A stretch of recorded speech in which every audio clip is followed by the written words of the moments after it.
Pada tahun 1511 Masehi, bangsa Portugis menguasai Malaka.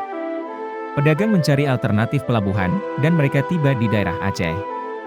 Pada tahun 1514 Masehi, Sultan Ali Mughayat Shah menjadi Sultan pertama Kesultanan Aceh, sebagai tempat pengganti Malaka yang telah dikuasai Portugis.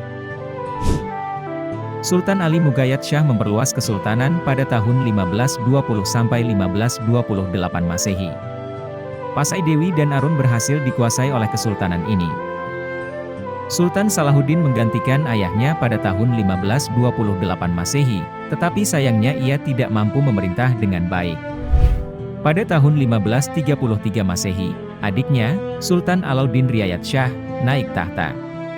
Sultan Alauddin Riayat Shah, yang bergelar Al-Qahar, adalah sosok pemimpin hebat. Dengan bantuan perwira Turki, kesultanan semakin kuat. Armada Aceh siap menggempur Portugis di Malaka. Kesultanan Aceh semakin berkembang hingga ke Semenanjung Malaysia, menaklukkan Johor pada tahun 1615, Pahang pada tahun 1617, dan Kedah pada tahun 1620. Kesultanan Aceh menjadi pusat perdagangan dan agama Islam yang ternama. Pujangga seperti Hamzah Fansuri dan ulama Syaikh Abdur Rauf Singkil menyebarkan Islam dan menerjemahkan Al-Quran ke dalam bahasa Melayu. Sultan Iskandar Muda, seorang penguasa yang berbakat dan karismatik, memimpin Kesultanan Aceh dari tahun 1607 Masehi hingga 1636 Masehi. Di bawah kepemimpinannya, Kesultanan mencapai prestasi luar biasa dalam memperluas kekuasaan dan memajukan peradaban.